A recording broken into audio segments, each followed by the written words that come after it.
Permettez-moi de vous saluer, chers frères et sœurs et amis internautes, en croyant sincèrement que la grâce de Dieu a été suffisante pour chacun d'entre vous tout au long de cette crise sanitaire que nous continuons à traverser. J'adresse aussi une chaleureuse salutation toute particulière à la grande famille répartie au sein de l'Union des Antilles et Guyane française qui s'étend des rives de l'Oyapock en Guyane jusqu'au marigot de Saint-Martin. Savez-vous que plus d'un tiers de l'humanité est actuellement soumis à des mesures de confinement du fait de l'épidémie de coronavirus? Plus de 2,5 milliards de personnes sont en effet sommées de rester chez elles toute la journée, plusieurs semaines durant, ne pouvant sortir qu'exceptionnellement. Il va sans dire que cette mesure extrême, mise en place pour ralentir la propagation du virus, n'est pas sans conséquences économiques et surtout psychologiques sur les individus.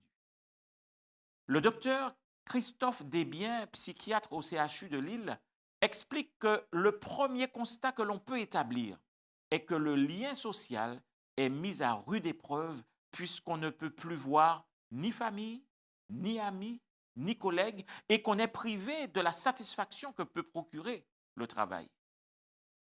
En effet, selon lui, tout ce qui va déstabiliser nos repères temporels, sociaux ou économiques fera monter notre niveau d'angoisse.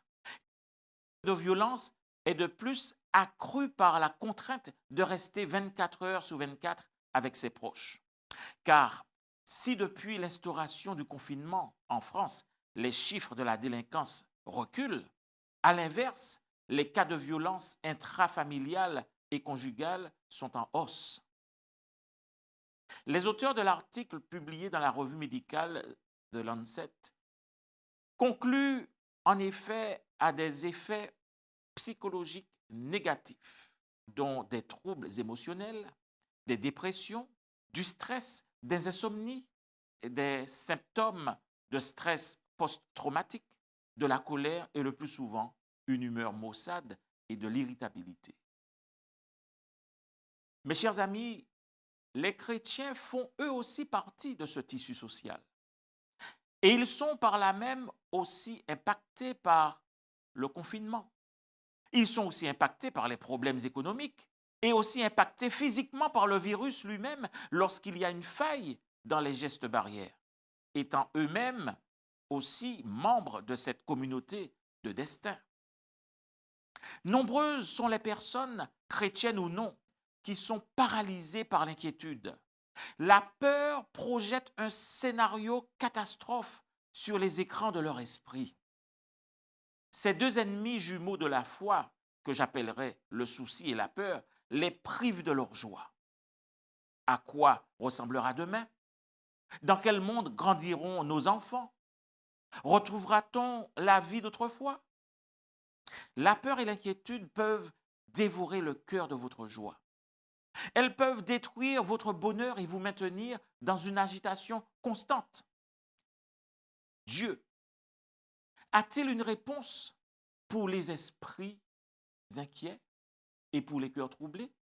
A-t-il une solution pour l'anxiété et la peur? Je le crois, il en a certainement une. Et je vous invite à considérer avec moi l'expérience des disciples submergés par une tempête sur la mer de Galilée. Nous trouvons cet épisode dans l'évangile de Marc au chapitre 4, verset 37. Marc chapitre 4, verset 37 à 40, et nous lisons ceci. Il s'éleva un grand tourbillon, et les flots se jetaient dans la barque, au point qu'elle se remplissait déjà. Et lui, il dormait à la poupe sur le coussin. Ils le réveillèrent et lui dirent, « Maître, ne t'inquiètes-tu pas de ce que nous périssons ?» S'étant réveillé, il menaça le vent et dit à la mer, « Silence, tais-toi !» Et le vent cessa, et il y eut un grand calme. Puis il leur dit, « Pourquoi avez-vous ainsi peur? Comment n'avez-vous point de foi ?» Chers amis, pourquoi les disciples étaient-ils si effrayés? Et pourquoi Jésus était-il si calme?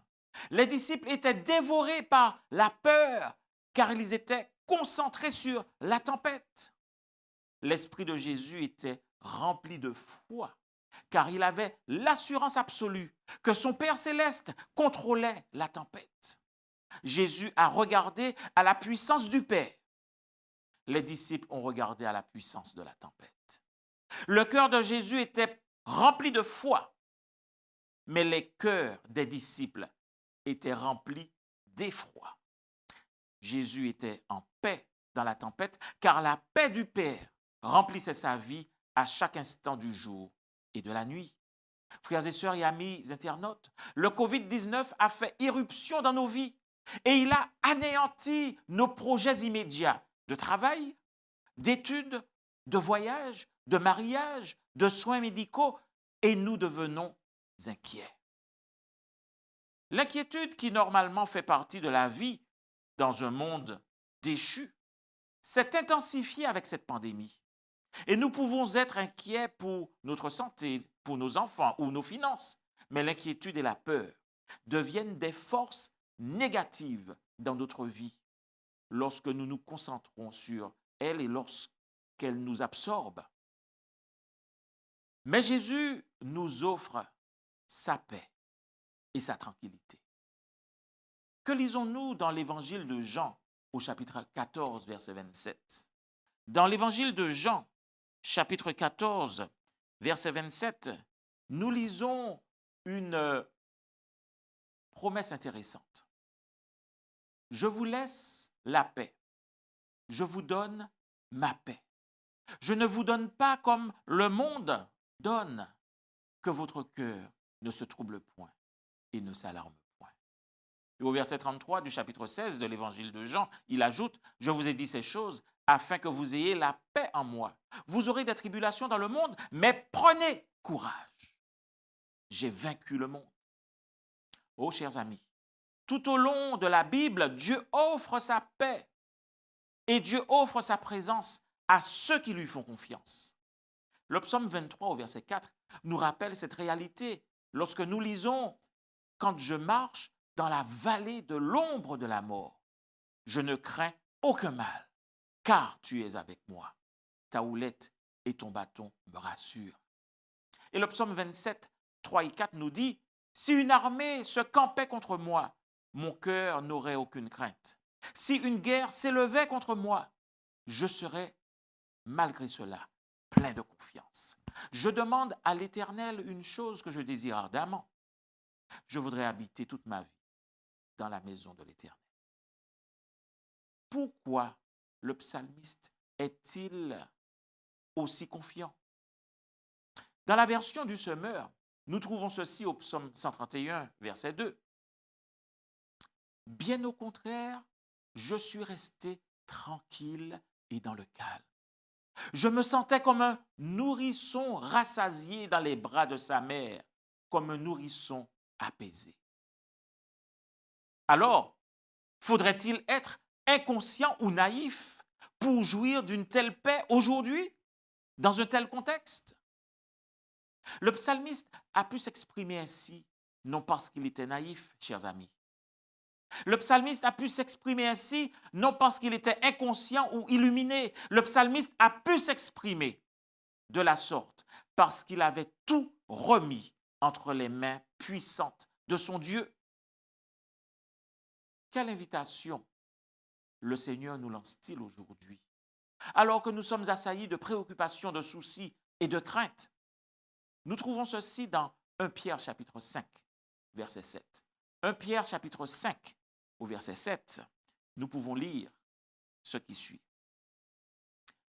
« Déchargez-vous sur lui de tous vos soucis, car il prend soin de vous. » Alors, le mot grec original traduit par décharger, épiripto, signifie en réalité jeter tout son poids sur quelque chose. Ainsi, le passage de Pierre pourrait être traduit par « jette tout le poids de tes soucis et de tes angoisses sur Jésus. Il est tout à fait capable de les gérer. » C'est lui, Jésus, qui a dit dans Matthieu 11, verset 28, « Venez à moi, vous tous qui êtes fatigués et chargés, et je vous donnerai du repos. » Dans le récit de l'Évangile, de Matthieu 14, versets 27 à 29, nous avons un autre épisode des disciples dans une tempête. En effet, les disciples traversent la mer de Galilée de nuit pour arriver à Génézareth. Une tempête se lève et cette fois, Jésus n'est pas à bord. À la peur de perdre leur vie dans un naufrage qui semble évident, s'ajoute une autre peur quand ils aperçoivent à travers les éclairs la silhouette d'un être marchant sur les eaux déchaînées. Et alors, c'est la panique à bord. Mais voilà ce que nous lisons dans Matthieu 14, versets 27 à 29. Jésus leur dit aussitôt, « Rassurez-vous, c'est moi.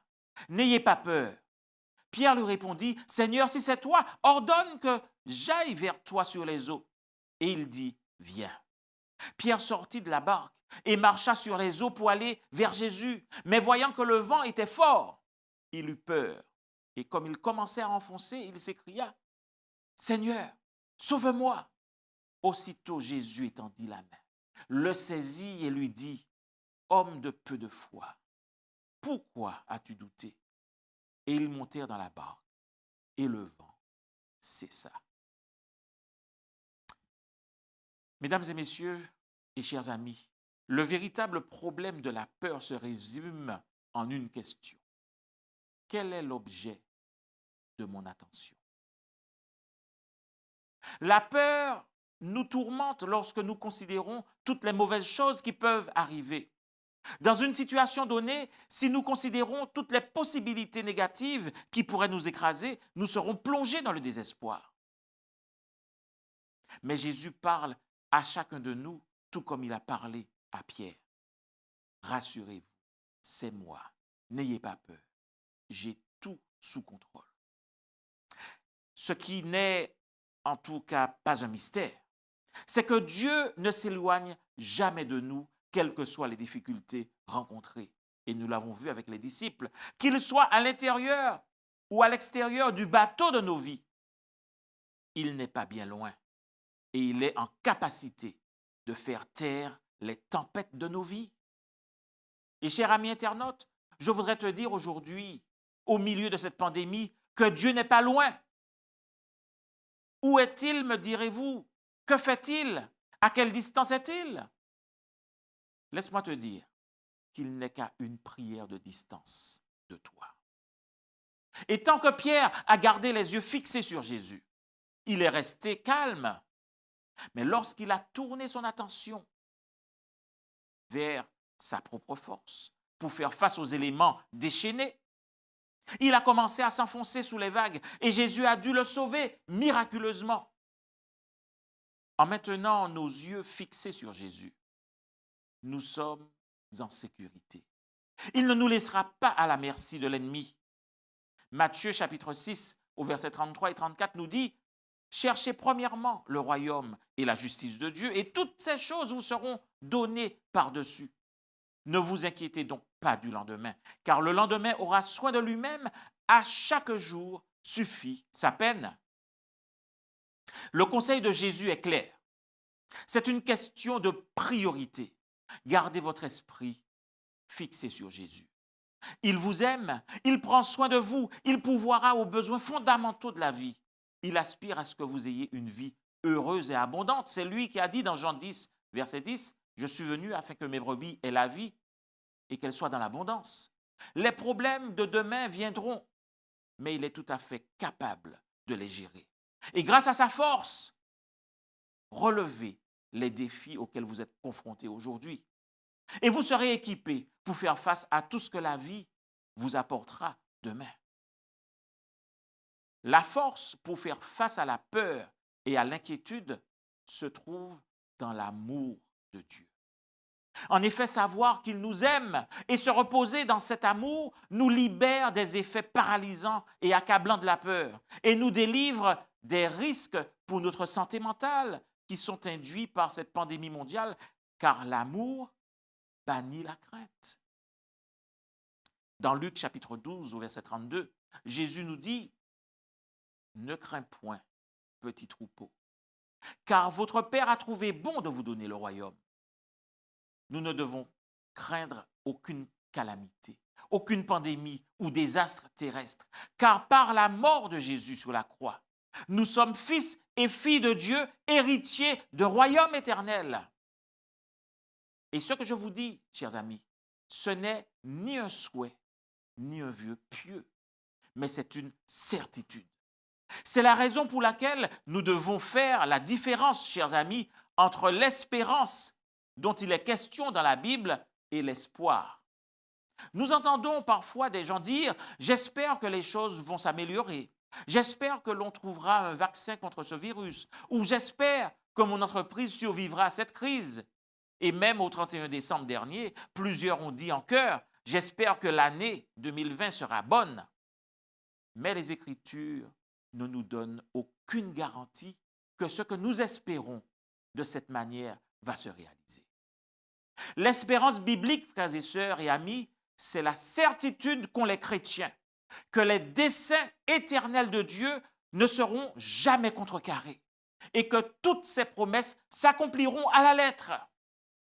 Si nous nous appuyons sur cette réalité, nous serons capables d'affronter tous les moments de l'existence, alors que tout espoir humain est anéanti et perdu.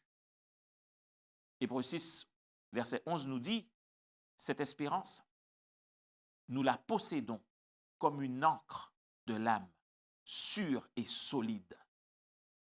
Ce qui donne aux chrétiens une espérance sûre et solide, comme la qualifie l'auteur de l'Épître aux Hébreux, c'est le fait que Dieu est sur son trône. Dieu est sur son trône. Avez-vous remarqué que lorsque des serviteurs de Dieu affrontaient des problèmes, une vision du trône éternel leur était souvent accordée? Nous avons Ésaïe, nous avons Daniel, nous avons David, Ézéchiel, l'apôtre Jean. Pourquoi un trône? Parce qu'il représente l'autorité souveraine de Dieu qui contrôle tout, même si les apparences sont contraires.